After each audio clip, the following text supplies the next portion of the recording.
Here's your daily Tottenham news headlines with me, Harry Scarfe, football content creator and YouTuber. Welcome back to the channel. Hope you're keeping well. If you're new around here, please do like and subscribe. Thank you, Chris Callan, for this opportunity. So if you're unfamiliar with how these work, I'm stepping in firstly with Craig Dimon today. He always does a fantastic job. So I don't know if we're able to fill the shoes, but what we're going to do is go through your headlines in the last 24 hours and then go through and dissect them in the second part and digest them and give opinions. So let's get straight into it. Firstly, James Maddison was pictured back in Spurs training. He looked very focused, so he's back on the pitch. Next, a report from the Manchester Evening News states that Manchester City have no plans to re-enter the race to sign Morgan Gibbs-White, despite rumours suggesting that Nottingham Forest would prefer to sell to them instead of Spurs. Luca Williams-Barnett made his Tottenham under-21s debut against Leyton Orient last night. Next, a report from a source in Italy, Diario AS, report that Tottenham have entered the race for Real Madrid's Rodrygo. Daniel Levy will try to lower the price of the Brazilian below 90 million euros due to the good relations between the two clubs. Next, a report from TBR Football states that Tottenham Hotspur have showed interest in signing Manchester United midfielder Kobbie Mainoo. United are willing to sell Mainoo this summer, despite him having shown promise during his 72 appearances for the first team. Next, a report from BBC states that Yoane Wissa has left Brentford's training camp in Portugal over uncertainty over his future, which has upset him, with both Tottenham Hotspur and Newcastle United intensifying their efforts to land the player. It's understood personal terms with either Spurs or Newcastle will not be an issue to agree. A key meeting has been planned with DOV Phil Giles. Next, Give Me Sport report the Newcastle United is set to make a formal bid for Yoane Wissa, believed to be in excess of £30 million, with Tottenham Hotspur also keen and in talks.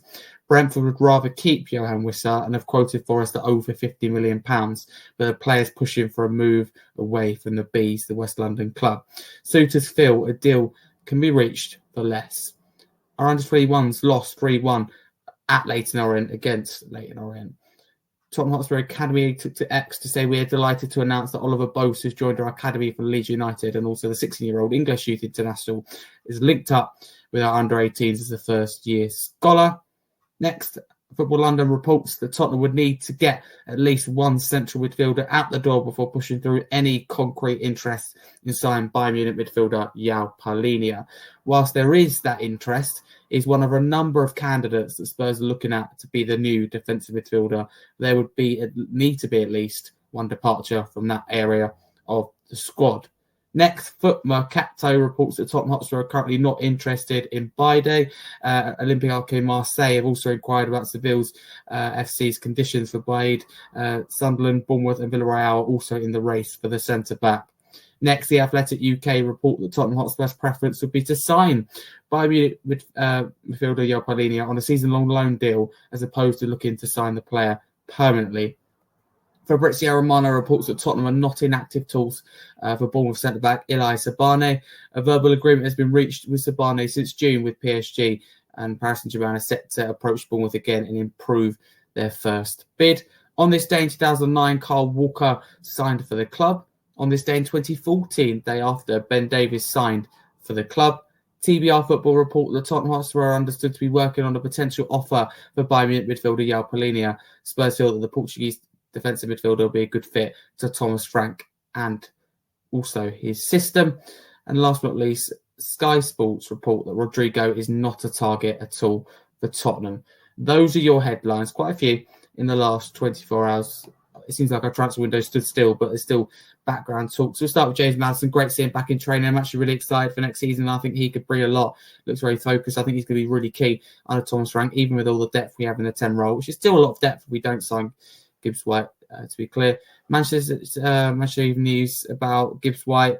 Interesting. Looks like City are not going to enter that race. So it is a straight shootout of Tottenham and Nottingham Forest over who's going to get him at the end of the day. And I think Forest will probably give in the end, but I can see Spurs playing that compensation. I spoke about it before on this channel. I think we do a deal for about 65, 68 million to get the deal done quicker. But what solely depends on this deal is Spurs will know this. Whoever's involved in the deal, Lange, whoever it is, Levy, whether they've done anything wrong, that will be the factor. At the moment, it seems to be being patient, which to me anyway suggests that we haven't done anything wrong. But I hate Marinakis and the owner Marinakis and Forest and the whole way they've gone about it. But it wouldn't look good, to be fair, for the Forest owner to lose Elanga and Gibbs-White in the same week. I can understand why he'd want to keep hold of his best player and be deliberately difficult, let's say, because we all know that Gibbs-White is worth more than his release clause, 60 million.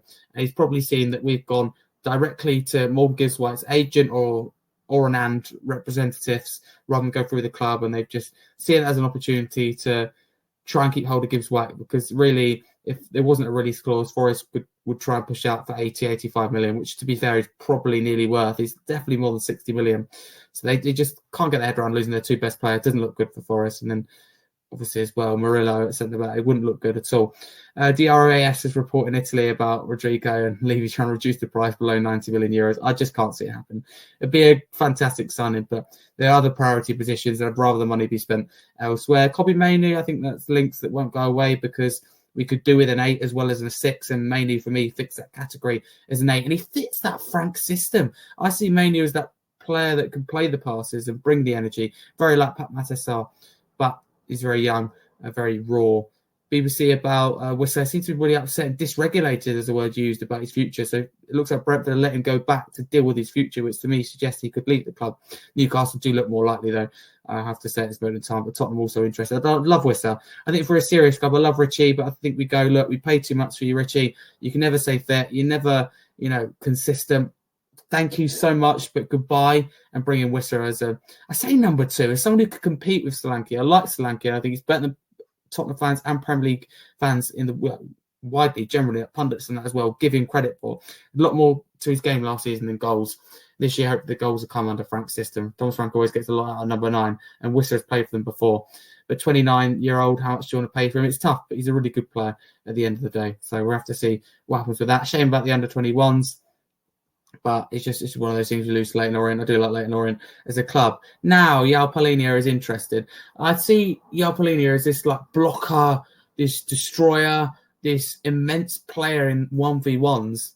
I just don't see him, and it could just be me, having watched him mainly at Fulham. I can't see him as that individual, that player who can unlock opposition defences. I don't see him as that player, because Frank relies on these passes to break through blocks, to play through the lines. I see Palhinha feeding the ball into players that can, because he's a neat and tidy player, but what he's really good at is that typical 6, boom, interception, boom, collision. That's what he's good at. So I'd argue that someone like Adam Walton, although more unrealistic, probably suits us a lot better. I think Palhinha would be a good signing, it'd be a big signing, but it'd be a short-term signing, so therefore I can understand why we'd prefer to get him on a season-long loan, if that makes sense, because it's a really short-term option. But if we're serious, you could argue that we go for Adam Walton, who's the bigger investment, but a long-term solution. But Palace will probably want, 90, 100 million pounds for Adam Walton, and the majority of that, if not all, I think they want up front, which I can understand. That's the way that Steve Parish tends to work. So I can understand that. Football Marker report about Bardet. I don't think they'll end up at Tottenham. We're apparently not in the race anyway. Yeah, I like Palhinha. It would just be a signing for a couple of years, 2-3 years at most, whereas Walton would be a long-term signing. Zabarnyi, Bournemouth, they have to accept that bid, don't they, surely? If they get something like £70 million, which PSG reported to be, PSG reported to be interested, Bournemouth wanted about 70 million. A lot of people wouldn't have heard of Zabarnyi. We talk about other players, Senesi and other good players that Bournemouth have got, but Zabarnyi's name doesn't come up a lot. I'm not saying he's not good, but it's a very high price tag for Bournemouth. I definitely accept it, and I can see why we're not in active talks or actively interested. Kyle Walker, good signing in 2009, done really well for us. An amazing fullback with Danny Rose on the other flank, and Walker went on to win trophies at City. He was sad and annoyed with him when he left, but I can understand why. And then the day after, on the 23rd of July in 2014, Ben Davies signed the club. Mr. Dependable, Mr. Reliable. Absolutely the right thing to keep him. After reflection, I've changed my mind. I think for experience, this team, this squad desperately lacks that experience, that knowledge, that professionalism, that know-how. Been there, done it. I just don't see him as a realistic option. I'd much rather give Dorrington and Phillips that chance. So I think keep Davis around, do his coaching badges, whatever, and bring experience to the dressing room. But in terms of left back, I'd have him right down the pecking order, and same at centre back. There's nothing against him. I just don't think he's got the legs to do it anymore, in particular in the Frank system, which is quite demanding, especially fitness wise. But time will tell, and no surprise about Sky Sports report that Rodrygo is not a target for Tottenham, bringing us back down to reality. That is your daily Tottenham news headlines in the last 24 hours, standing in for the legend himself, Craig Dimon. So make sure you support him as well as Chris Cowlin and his channel. If you are new, please do like and subscribe. Thank you, Chris Cowlin, for this opportunity. Make sure to keep checking out these videos that Craig Dimon delivers for the channel. It's proud to be a regular along with Craig for Chris Cowlin. If you can follow me at Harry Scarfe too across social media, that'd be great. I'm a football writer, football content creator, YouTuber, and podcast owner and host as well. Proud to say. Also have my YouTube channel, Harry Scarfe, which contains my own podcast I'm talking about there, called the Scarfe Spurs Podcast. 2 Spurs podcasts a week. So if you can check that out, that'd be amazing. But like and subscribe here. Proud regular at Chris Cowlin's channel. For now, Comedy Spurs. We'll